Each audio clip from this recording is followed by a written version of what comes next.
Call me king, call me fraud, water forgets the names of the drowned. Mihawk was the surprise most prevalent deck in the Season 2 finals, and it wasn't just by a small margin. It was 34% of the entire tournament and 50% through all of Top Cut. It was half of the top 32 and consistently stayed half up until the very finals, where it was 100% of the finals. Both of our finalists were playing Mihawk, but both were playing very different lists. One was playing the more traditional version of Mihawk, playing with only one searcher and the 1-cost Perona, and playing through cards like the 7-cost Shanks and the 9-cost Mihawk, while the other one was playing through a more modern version in the Supernova package, running 3 searchers as well as some other interesting cards like the 5-cost Bonnie and 6-cost Law. Now, as I'm not a Mihawk player, I can't give you the proper analysis on exactly how these decks are different, so I decided to bring in a bit of an expert, someone who was actually at the Season 2 finals, who qualified through the championship, Fidelio TCG. I think we were all surprised at how much Mihawk. I think a lot of us thought there was gonna be a lot of Mihawk, but when I saw it was 34%, I was like, holy crap, that's a lot of Mihawk. But yeah, like the one thing I noticed too is because I hit 3 on the day, and it up until the CS finals, so many people were on the more supernova heavy like builds. A lot of people were cutting Shanks or only running him at 2 or 3. Everyone was playing Shanks that day, and I think it was probably the right call too, to be honest. Just because I think a lot of people thought there was going to be a lot of emu. There was maybe not as much as some people were expecting. But Shanks is never like a bad card. So that was the first thing I noticed. And the 2 main things is I noticed is everyone's on Shanks and everyone is running the mini Luna event, the Supernova. Like I'm gonna go all out from the start. Which I think is pretty smart, as the mini Luna event is really strong for handling like a wide array of decks throughout the meta and like handling stuff like Boa. It's good in the mirror. It's good against against decks like Bonnie and stuff. As someone who does play a lot of Mihawk, though you didn't end up bringing Mihawk on the day, I kind of wanted to know, how do the matchups change when you start to take in some of these Supernova searchers? Yeah, so I think the main thing is at the start of OP14, most people were playing the straightforward slash Perona's your only searcher type build. And as people started teching for Mihawk and introducing other cards, like for 7-cost Shanks, like Sobbles or Red Rock, or 7-cost Dofi, whatever it was, people realized that like, okay, I need to be able to play around that and make sure I just don't auto lose if my 7-cost Shanks gets taken care of. And then there's the other thing of the traditional slash build with Mihawk. I think is really strong going first. Like if you go first and you hit your curve, you can beat any deck. But if you go second and you're not seeing like an amazing hand, it can go from like so much power to like just terrible. So I think a lot of people switch to the Supernova build in order to kind of like accommodate those 2 like weaknesses of the deck. I do like Supernova builds with Shanks in them. It just makes the deck really hard to balance ratio wise, and honestly makes it a little bit harder to play, which is why I think you might see a lot of people just starting out the gate with like the kind of more traditional build, and as they get more comfortable with playing Mihawk and especially if you're like, if you've come from a background of playing like Bonnie or GY Law or like Supernova decks, I think you'll have more of a knack for the Supernova build. But yeah, I think they both serve different purposes and they both have different strengths and weaknesses, but I do tend to lean towards the Supernova side of things for me personally. Yeah, I guess that makes sense. So the normal build, which doesn't run all of these Supernova searchers, I guess has a lot more potential power, but you also have to sacrifice some consistency. And so yeah, I guess people switch over to that Supernova build. You also have things like the 6-cost Law that you can play around as well. That gives you a little bit more power that's not in that 7-cost Shanks. So yeah, I guess that makes sense. And but then, so in this tournament, I guess where we ended up having so many Mihawks, between the standard build and the Supernova build, do you feel like one of them potentially has an edge in the mirror? It's kind of hard. I do think Kara is good in the mirror, though. I do think it's good. For sure. Obviously, like locking down Tashigi and Shanks can be huge, especially because you really only need it for like say you're going second and your opponent plays 7-cost Shanks on curve, they're gonna rest it most likely. Like playing around Carrot in the mirror is kind of like not worth it most of the time, so you're probably going to be resting that Shanks. And then say if you're going second on 8, you play Carrot, and then on 10 you have the Mihawk or the Beppo. You're like sustainably, like you're sustaining the lock into Shanks and then whatever character they play after. So it like helps you regain the tempo.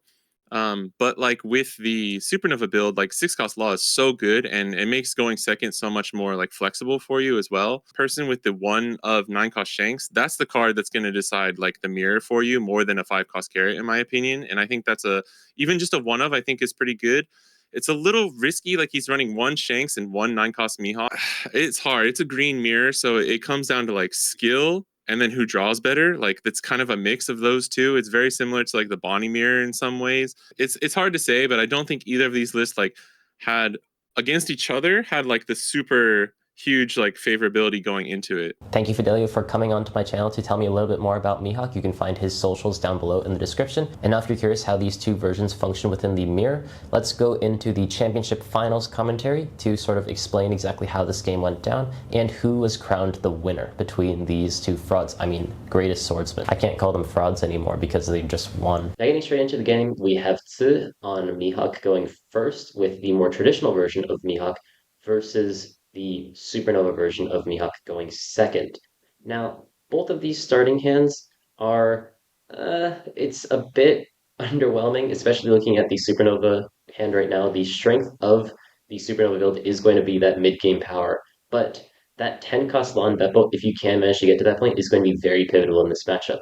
Because your 9 cost Mihawk can't reach 10 costs, that's going to be the best answer once you start playing down some of these bigger cards. So if you have more Lon Beppo than your opponent, then it can be really, really good. So don't know if he actually ended up keeping this hand or not, but I don't think this is actually that bad for Matsu on Mihawk if he can end up getting to that point.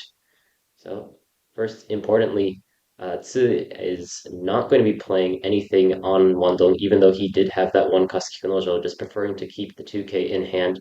But Matsu does have the Paron to start out. Hopefully he can connect this into something. He does see the Kid Killer, which will help him maybe start to get the snowball rolling in this early game.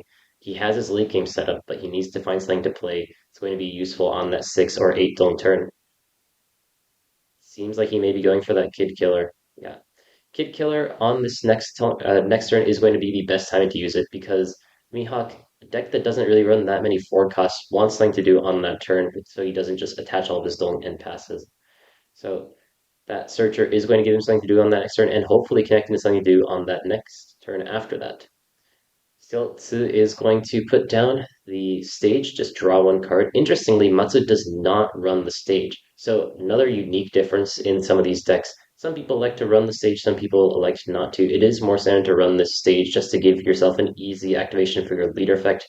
But if you can get away with not running the stage and you still have decent consistency, then that can just end up being a brick that takes up 4 spots in your deck. So a lot of people are in this boat, ironically, where they'd rather not run the card if they have the opportunity to, but a lot of times they feel forced to.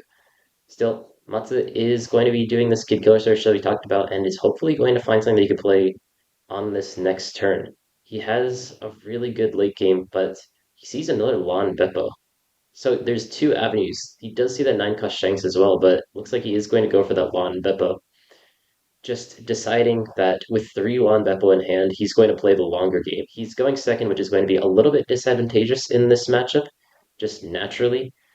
So if he can manage to make his leader 7,000 power, and actually in this matchup, because the opponent's leader is Slash, your leader is actually 6,000 power base, meaning that with Lon Beppo, you're going to be 8,000 power. It's going to be very hard wall for the opponent to get rid of if you can actually manage to get to that point. So I think that's exactly what Maz is going to be going for here, picking up his 3rd Lon Beppo to just make it so that once he gets to the late game, hopefully, surely he should be able to win. So from this second Kid Killer search, he does pick up the 5-cost spawn. He kind of shook his head, maybe not the 5-cost that he wanted, but just happy to have one nonetheless, I think. Still, maybe going to be a little bit of a slow start for Matsu, and Tsu, we can see that his hand is in a relatively good spot right now. He does have that 7-cost Shanks as well, and 5-cost Carrot is going to be really powerful in this mirror once the opponent starts playing down their cards and resting them for Mihawk's leader effect. So that Carrot, we'll see how much damage it can do in this mirror, because there really aren't too many ways to get rid of this 5-cost Carrot efficiently. Once again, leader hit is going to go through. and Matsu is just trying to get as many cards in his hand as possible. One thing that you will notice with a lot of these decks that have a bit lower consistency is that they're more eager to grab their life because that's essentially just an extra draw. If you get that extra draw, it's one more opportunity to draw the card that you're looking for. And while it doesn't seem like Matsu has that many great options on this turn, as the game goes on with those counter events that he has in hand, oh, he does have that 5 cost Tashigi though. That probably is a better play than that 5 cost Bonnie, which you generally don't want to play on curve because it's difficult to actually get all of the conditions met for that activation on the effect. So thankfully is seeing the cards that he needs up until this point, but we'll see how much work this 5 cost carrot can actually put in the long run, starting with a 6k at the opponent's 6k leader. Once again, both players just taking life.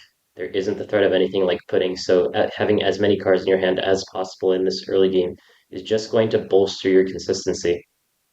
Now, probably deciding if he wants to go for that 5 cost Tashigi or the 5 cost Bonnie, but I don't think that there's much of a reason to go for anything else. I imagine that he's just thinking about what to do with the rest of his stone once he plays down that Tashigi.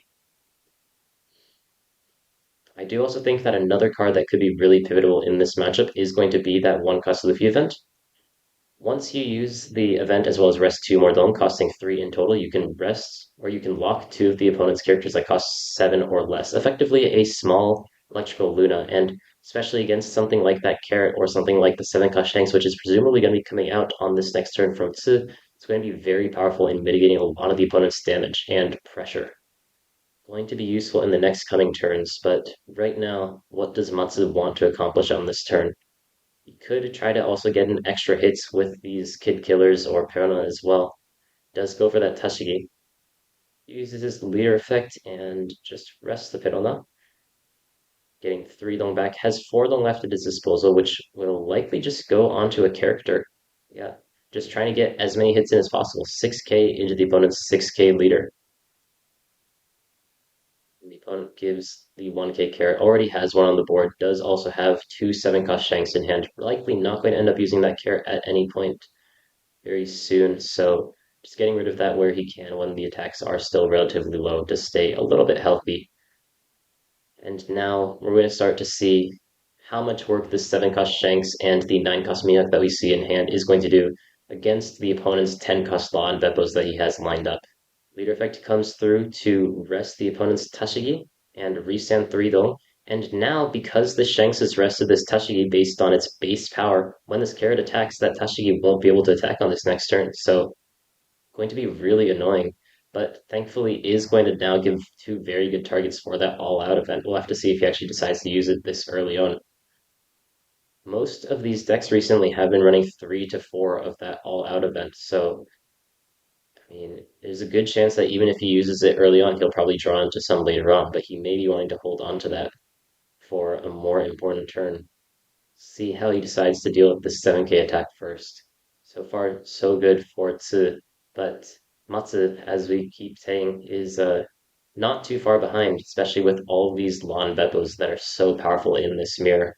Another thing of note that I also think is really nice in this matchup is hitting at 6,000. And I guess in the case of the mirror, because the opponent's leader is 6,000, hitting at 7,000, just hitting at 1,000 over the opponent's leader can be really, really annoying because this deck, with all of the counter events that it has to run and all of the counterless cards it runs, struggles to actually put in that many 2Ks, resulting in most decks running 8 at most. So if you can manage to keep hitting at 7s and 8s when the opponent doesn't have that much Dong active, it can be really, really annoying to deal with. So just trying to get in this through, just trying to get this damage through. His board is not only locked, but also is going to be reduced in power. So the one issue with going second, as we can see here, is that usually the best play on this turn would be to respond with your own 7-cost Shanks. But if you're just responding with the best card that you have at your disposal, you're always going to be playing one turn behind because most of the very good early game cards that come out of Mihawk are going to be this odd cost. So you're playing a 5 cost on your 6 don't turn, a 7 cost on your 8 don't turn.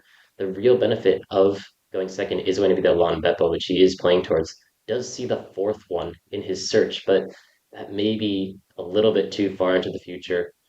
Don't know if you needed that many at this point. I think that the most important thing right now is to just make sure that you're healthy enough that when you're 8k, you don't die. And also, importantly, that you can safely play down that Lon Beppo without having to be worried about dying. So Can't see the rest of his search. The 5 cost Bonnie can potentially mitigate the opponent from playing the 9 cost Mihawk on this next turn if he chooses to rest one Dong. But I don't know if that's exactly the priority in this situation because there are so many other good things that the opponent can play on that 9 Dong turn. Yeah. Decides to go for that counter event, just playing as best as he can towards this more defensive plan. If he gets to that 10 Dong turn and starts staying at 8,000 power, then the opponent's board is not going to matter as much, as although Matsu is going to be getting into a very powerful next couple of turns, he needs to first survive until he gets to that point. Does play the 7 cost Shanks after the opponent plays the 7 cost Shanks, so going to be a little bit behind in this regard, but can he flip it once he gets to that 10 Dong turn? He's also missing an attack because he couldn't hit with that Tashigi thanks to this combo with the 5 cost Carrot and 7 cost Shanks. So really, really nice work from Tsu, just trying to keep his advantage going first, not letting Matsu get any sort of leg in this game. We'll have to see exactly how this is going to end up playing out. Just plays the Shanks for the -1000 to reduce the opponent's power as much as possible, which is actually going to be rather relevant because your leader is 6k, making that carrot 5k is going to actually hurt because they're going to need to attach one dome. As we mentioned, did end up using that all-out event, and Matsu now with his turn passed back to him, though he does still have that -1000 power from Shanks on the opponent's turn due to that Shanks being rested, he doesn't have the attack and therefore can't use the rest effect or the on attack effect from Carrot. Still though, 9 cost Mihawk going to be coming out from Tsu. Matsu shaking his head and disappointed. Of course, you drew that card as well. And now, by being rested by your leader effect, it's going to make it so that one of the opponent's characters, in this case the 7 cost Shanks, cannot be rested until the end of your next end phase. This means that you can't even use your leader effect on that Mihawk to get the -1000 power on the opponent's board. It's going to be crucial in making sure that Tsu can close out the game before these 10 cost Lan Beppos come online. But still, it's not over yet though. Though Tsu going first has an exceptional curve right now, being able to mitigate so much of the opponent's damage while putting on the pressure. Mihawk going second, Matsu finally going to be at 10 dong on this next turn. It's going to put up a massive wall of his own. And this 10 cost Lan Beppo being able to lock the opponent's 9 cost Shanks is going to be a really good answer. So we'll see exactly how he decides to play this out. To replaying the stage to get one extra draw and getting one dong back at the end of his turn, staying as healthy as he possibly can. This Shanks cannot be rested, therefore you can't use your lead effect on it, nor can you attack with it. So with essentially just his leader and this Tashigi, what can he do on this turn to make sure that he not only survives, but also inevitably ends up winning? Starts with the effect of the 5 cost Tashigi making it 8,000 power. And once you play that 10 cost Lan Beppo to make your leader 8,000 power as well, use your leader effect, you have a lot of dong at your disposal to just hit at very big thresholds. The opponent with only one dong up will probably have to let one of those attacks through if they both go to leader. Plays down the 10 cost, locks the opponent's Mihawk, and now, though this Mihawk can be rested, it cannot attack, so therefore you can't get the benefit of just using the effect when you attack and hit at 10,000 power. And this lineup of being 10 cost, it can deal with the 9 cost Mihawk, but Mihawk cannot deal with it. Who is the real greatest swordsman in the sea? Maybe it's just Beppo, uses leader effect, gets 3 dong back, and these dong, though they were used more aggressively early on, probably going to end up being used for the counter events that he's been holding on to, because the opponent with that 9,000 power Shanks on the board is still going to be quite a big threat, even if you're at 8,000 power, just with this one single life left. Believe he only, oh no, he has 3 counter events in his hand, 2 Ichidai Sanzen Daisen Sekai, as well as 1 Mojan Tamere, Dead Man's Game, sorry. And so deciding if he needs to actually leave up this much dong, being 8,000 power against the opponent's board with that Mihawk not being able to attack on the next turn, you may not actually need to leave up all of the dong for your counter events. You may just be able to attach some of your dong, get a couple of extra attacks in importantly because your leader 8k right now into the opponent's 8k leader, maybe making one of these attacks 9k is going to get you out of that threshold of things like the opponent's Luffy event or the Dead Man's Game, for example. So deciding if he really needs to go for that does seem like he is going to go for it. One dong on leader hitting for 9,000 into 6,000. Now, if the opponent has Mojan Tamere, Dead Man's Game, then he will be able to play out of that range. But if the opponent has Ichidai Sanzen Zaisen Sekai, which we do see that he has on that far right, sorry, I do not know what it's called in English.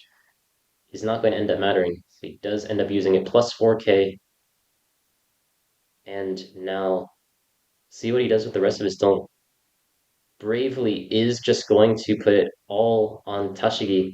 And now, when Matsu passes back his turn, he's going to have zero Dong active, but the Kid Killer effect is going to actually give him Dong back active.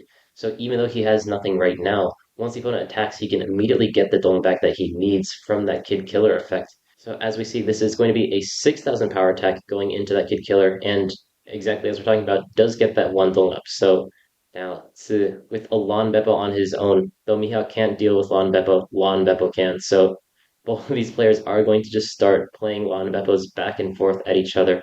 Perhaps if he picked up that 9-cost Shanks in the search before and permanently got rid of the 9-cost Mihawk, then he could have had a better response on this turn, not having to deal with both these characters. But now, because that Mihawk is still on the board, this second Lon Beppo is only going to be able to choose if he wants to lock the opponent's Lon Beppo or 9-cost Mihawk.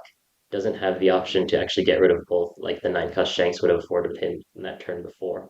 So we'll see what he ends up locking on this turn, because he does probably want to just play that second Lon Beppo this turn. We'll see how he ends up dealing with the opponent's barrage of attacks that are going to come out the turn after that. Goes for the... Is this 6k? Seems, yeah, he didn't use his effect. He doesn't have the stage on the board, nor does he have enough small things like the 1-cost Sperona or the 2-cost Kid Killer. Decides not to use effect, just hit for 6k into the opponent's board. I believe Carrot plays down the second Lon Beppo, thinking about where he wants his leader effect to go to.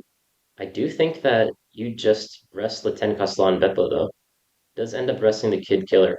Thing is, this Lon Beppo, because it's 11,000 power, the opponent's never going to actually hit into it, whereas the opponent may actually end up hitting into the Kid Killer. So there isn't really a cost to resting that 10-cost Lon Beppo, but hitting the Kid Killer does create scenarios where the opponent may force you to restand your zone when you don't necessarily want to. So very small things, but especially for people who are going to be playing a lot of Mihawk mirrors when OP14 rolls around, because this leader is very popular and very hyped. It is something to take note of when you're playing the Supernova version. Very complicated and very intricate tech, but these small things can end up adding up over time.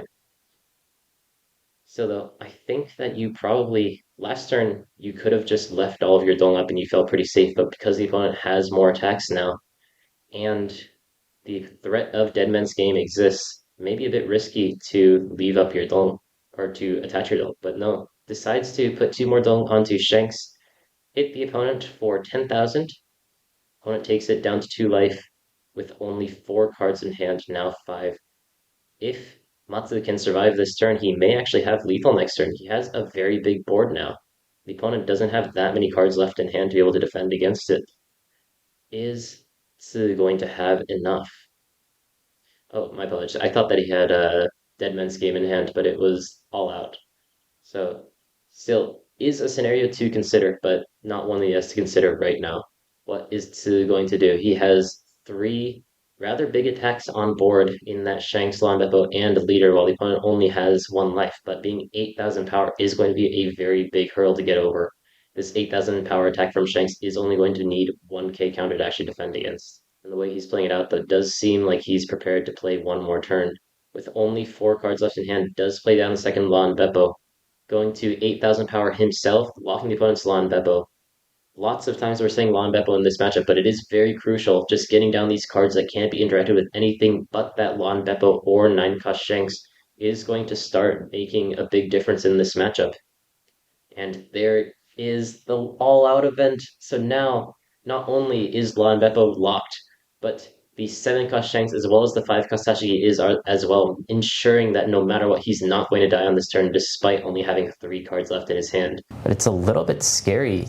May not actually end up being enough to actually survive on this next turn with the amount of damage the opponent has. Still, with the 1 attack that he has, going to go 11,000, does seem to be going for leader, and he does end up taking it, now down to 1 life. Mihawk, sorry, they're both Mihawk. Matsu just needs to survive 1 more turn, and he likely has lethal. And Tsu starting to come up against a wall with very few cards in his hand, but more relevant attackers on the board. So I think that really for both of these players, they have exactly 1 turn left.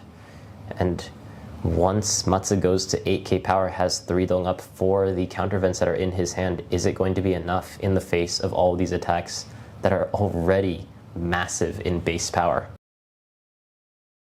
Replaces the 5 cost Tashigi, just making his board bigger and bigger and leaving up that Kid Killer to just make sure that he can get that 1 extra dong when the opponent's trying to go for lethal.